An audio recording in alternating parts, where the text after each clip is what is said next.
Hello नमस्कार। मैं संदीप चौधरी आप सभी लोगों का बैंकिंग एकेडमी के YouTube channel study with banking academy में हार्दिक अभिनंदन करता हूं। जैसा कि सभी बच्चों के लिए सबसे पहले तो एक बहुत ही अच्छी न्यूज, जो भी यानी कि प्रिपरेशन कर रहा है कंपटीशन एग्जाम की, वो गुड न्यूज क्या थी कि हाल ही में आईबीपीएस पीओ द्वारा एक वैकेंसी निकाली गई थी। आईबीपीएस द्वारा पीओ की वैकेंसी निकाली गई थी, जिसके अंदर लगभग 1167 यानी कि 1167 वैकेंसीज टोटल अगर मैं बात करूँ तो थी। और हो सकता है कि वो वैकेंसीज जो है वो इंक्रीज भी होगी, क्योंकि कुछ ऐसे बैंक थे जिन्होंने यानी कि एनआर लिखा हुआ था, आप लोगों ने देखा होगा। एनआर यानी कि नॉट रजिस्टर्ड, या फिर उन्होंने यानी कि अपना रिकॉर्ड जो है वो अभी तक नहीं दिया है। तो वो सारी चीजें जो बात की बात है, लेकिन उससे पहले एक क्वेश्चन उठता था कि सर ये वैकेंसीज तो आ रही है, लेकिन हम प्रिपरेशन किस तरीके से करें, हमें प्रिपरेशन कहाँ से करनी पड़ेगी। बहुत सारे स्टूडेंट्स का ये क्वेश्चन, और काफ़ी स्टूडेंट ऐसे हैं जो ऑफलाइन पढ़ के खुश होते हैं, ना कि ऑनलाइन। हालांकि बैंकिंग एकेडमी द्वारा ऑनलाइन कोर्सेज की शुरुआत कर दी गई है, ऑनलाइन बैचेज भी जो है वो प्रोवाइड करवाए जा रहे हैं, जिसके अंदर आप लोगों के लिए एक एप्लीकेशन लॉन्च किया और वहां से आप वो कोर्सेज जो है वो यानी कि खरीद सकते हो। लेकिन उसको ध्यान में रखते हुए मैं आपको एक चीज और बताना चाहूंगा कि आज हाल ही में न्यूज है थोड़ी देर पहले की, कि गवर्नमेंट ऑफ इंडिया ने, सेंट्रल गवर्नमेंट ने हाल ही में डिसाइड किया है कि 1 सितंबर से लेकर 14 नवंबर तक जो एजुकेशन सेक्टर है, यानी एजुकेशन सेक्टर मीन्स इंस्टीट्यूट है, स्कूल है, कॉलेज है, ठीक है, उन सभी को धीरे धीरे फेज वाइज जो है वो खोला जाए। तो उसको ध्यान में रखते हुए एक बहुत ही अच्छी न्यूज हमारे सामने आई। और अगर हम बात करें तो हो सकता है कि अगर ये अच्छे तरीके से, यानी कि फेज 1 जो चलेगा उसके अंदर अच्छे तरीके से अगर ये इंप्लीमेंट होता है, तो धीरे धीरे यानी कि सारी स्कूल, कॉलेज और छोटे मोटे जितने भी इंस्टीट्यूट चलते हैं वो सारे जो है वो रीओपन हो जाएंगे, और जिसके माध्यम से हम जो है ये स्टडी कर सकते हैं। ये कंसेप्ट की अगर मैं बात करूं तो ध्यान दीजिएगा, जैसा कि हाल ही में स्विट्जरलैंड गवर्नमेंट के अंदर क्या हुआ, स्विट्जरलैंड के अंदर भी यही सिस्टम लागू किया गया, और उसी के बिहेव पे, या फिर हम कह सकते हैं उसी के बिहाव पे हम लोग जो है वो इंडिया के अंदर इसको क्या कर रहे हैं, शुरू कर रहे हैं। क्योंकि जो एक तरह से एक रिपोर्ट के अनुसार मैं आपको बताना चाहूंगा कि एजुकेशन इंस्टीट्यूट जो स्विट्जरलैंड के अंदर जो शुरू किए गए थे, यानी कि सेफली जो है, यानी कि बच्चों को स्कूल आना, उनको सैनिटाइज करना, उसके बाद क्लासों में बिठाना, क्लास के अंदर पूरी तरीके से यानी कि जो डिस्टेंस मेंटेन करके बच्चों को बिठाना, और उनको एजुकेशन यानी कि स्टडी जो है वो प्रोवाइड करवाना।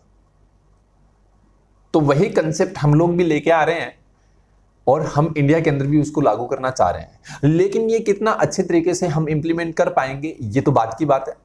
लेकिन हाल फिलहाल गवर्नमेंट ऑफ इंडिया ने ये डिसीजन लिया है कि इसको 1 सितंबर से लेकर 14 नवंबर के बीच में इसको पूरी तरीके से यानी कि कंप्लीट इसको खोला जाए। अब किस तरीके से रहेगा ये हम डिस्कस करेंगे, ठीक, यानी कि किस तरीके से इसको खोला जाएगा। चलिए देखते हैं।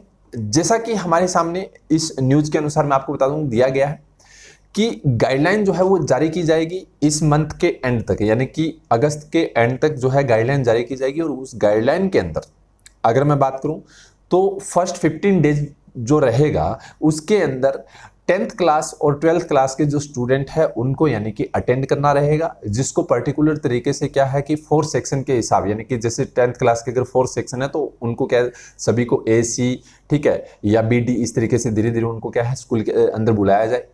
और अगर मैं बात करूं तो 5 to 6 आवर की, यानी कि एक तरह से हम कह सकते हैं क्लासेस जो है वो रहेगी, जिसके अंदर 2 से 3 आवर जो है वो यानी कि फिजिकली अटेंडेंस के रूप में रिक्वायर्ड रहेगा।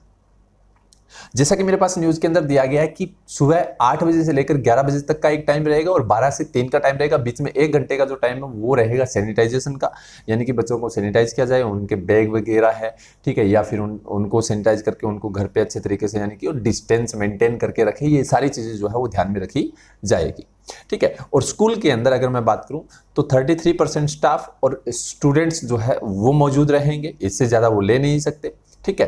हो सकता है ऐसी बातें आ रही है, अभी ये न्यूज जो है वो कंफर्म नहीं है, ठीक। दूसरी ET के अनुसार अगर हम बात करें तो कोविड-19 मैनेजमेंट के तहत जो मिनिस्टर्स का ग्रुप रहेगा वो इसको मेंटेन करेगा, या अपने अपने एरिया के अनुसार, अपने अपने क्षेत्र के अनुसार इसको क्या है लागू किया जाएगा।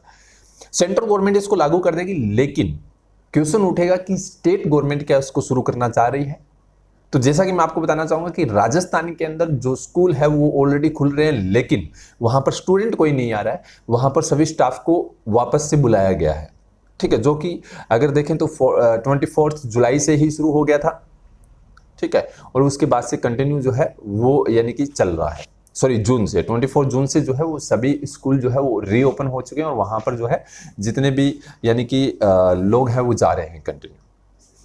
ठीक, जितना भी स्टाफ है वो 33 है या 75% स्टाफ है वो वहाँ पर कंटिन्यू जा रहा है। लेकिन इसको ध्यान में रखते हुए गवर्नमेंट ने अब क्या चाह रही है कि स्टूडेंट्स को भी यानी कि स्कूल, कॉलेज या फिर इंस्टीट्यूट के अंदर भेजा जाए। ये कितना प्रोग्रेस करेगा वो तो बात की बात है, लेकिन हाल फिलहाल की न्यूज़ यही है कि इसको अच्छे तरीके से लागू किया जाएगा। मैं आप लोगों को बताना चाहूँगा कि बैंकिंग एकेडमी द्वारा, जैसा कि आपको मालूम है कि ऑनलाइन कोर्सेज की शुरुआत की गई है, जिसके अंदर आप लोगों को आरआरबी की जो वैकेंसी निकली थी उस वैकेंसी के तहत प्रिपरेशन जो है वो करवाई जा रही है। अगर कोई ऐसा स्टूडेंट जो घर पे बैठ के प्रिपरेशन कर रहा है, ठीक है, जिनको बाद में ऐसा चाह रहा हो कि हाँ बाद में ऑनलाइन से ऑफलाइन में भी कन्वर्ट हो, तो वो भी एडमिशन ले सकते हैं, जिसके लिए आपको जो हेल्पलाइन नंबर दिए गए हैं वहाँ पर कॉन्टेक्ट करना पड़ेगा। हमारी ब्रांचेस जितनी भी है, जहाँ जहाँ है, ठीक है, उन ब्रांचेज के अनुसार, जैसे कि व्यारा है, वलसाड़ है, और उसके साथ में नवसारी है, सूरत है, वराजा है, ठीक है, इन ब्रांचेस से भी आप संपर्क कर सकते हो। ठीक है, नीचे जो यानी कि बैंकिंग एकेडमी की वेबसाइट जो दी गई है वहाँ पर कॉल करके, इस पे जाके आप कॉल नंबर्स देखो और वहाँ से कॉल करके आप क्या है अपनी इंक्वायरी जो है वो ले सकते हो। जिस तरीके से ये एक डिसीजन जो है वो गवर्नमेंट ले रही है, इसको हम लोगों ने ध्यान में रखना है, लेकिन हमें हमारी प्रिपरेशन जो है वो स्किप नहीं करनी है। हमें ऑनलाइन भी पढ़ना है और हमें ऑफलाइन भी पढ़ना है, लेकिन ऑनलाइन पहले जो है वो हम कंटिन्यू रखें, क्योंकि डिजिटल एजुकेशन को बढ़ावा देना बहुत ज़्यादा ज़रूरी हो चुका है। जैसे कि धीरे धीरे अगर हम देखें तो इस तरह की जो महामारी है अगर फैल रही है, जिससे चाइना के अंदर अभी 2 दिन पहले एक वायरस और आ गया जिसके अंदर 7 से 8 लोगों की मृत्यु हो चुकी है। ठीक है, तो ऐसी यानी कि भयानक बीमारियां जो है वो आ रही है, तो उसको ध्यान में रखते हुए हमें भी अपने आप को मेंटेन करके रखना पड़ेगा। हर तरह की यानी कि जो भी हमारे सामने किसी भी तरीके की यानी कि प्रॉब्लम्स आती है उसको फेस करें। जिसको फेस करने के लिए हमें क्या करना पड़ेगा, सबसे पहले तो कि हमारा मेंटल हेल्थ कैसी है, क्योंकि हमें डिप्रेशन में नहीं आना है, हर एक चीज़ को ध्यान में रखना है। हमें अपने आप को ऊपर उठाना है, अपने देश को ऊपर उठाना है और अपने परिवार को ऊपर उठाना है। हमारी जिम्मेवारी हर तरह की है। ठीक, इसके साथ में सबसे बड़ी चीज़ कि अगर डिजिटल एजुकेशन को आप बढ़ावा दे रहे हो तो हमें फिजिकल एजुकेशन अपने आप मिलनी शुरू हो जाएगी, लेकिन उससे पहले ज़रूरी है डिजिटल एजुकेशन को ध्यान में रखो, अच्छे तरीके से प्रिपरेशन करो। वैकेंसी आ रही है time to time, government job बहुत है, हमें प्रॉब्लम्स का सामना नहीं करना पड़ेगा। ठीक है, आप लोग बस घरों में बैठ के अपनी प्रिपरेशन जारी रखो। जिस तरीके से आपको फ्री क्लासेस भी प्रोवाइड करवाई जा रही है बैंकिंग एकेडमी द्वारा इस यूट्यूब चैनल के ऊपर करंट अफेयर की, ठीक है, इसके साथ में जो भी कोई इंपॉर्टेंट अनाउंसमेंट होती है वो भी यानी कि इस चैनल के थ्रू आप लोगों को दी जाती है। अभी IBPS का जो वैकेंसी निकली है PO की, उसकी लास्ट डेट 26 अगस्त है।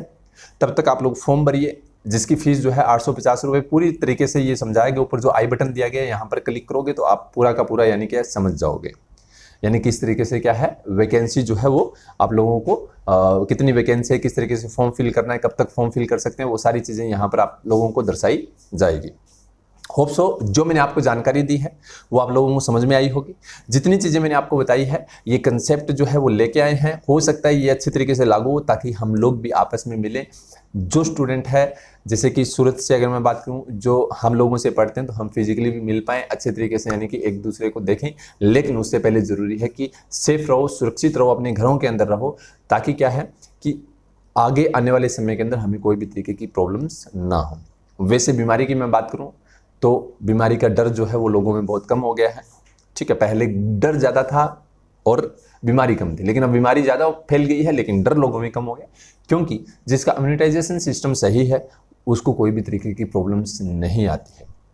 चलिए, थैंक यू सो मच। अगर आपको ये वीडियो अच्छा लगा हो तो अपने दोस्तों के साथ जरूर शेयर करना, क्योंकि एक बहुत ही खुशी की बात है कि धीरे धीरे एजुकेशन सेक्टर भी खुलने जा रहे हैं। होप सो बहुत जल्दी खुले और हम आपस में एक बार मिले। Thank you so much.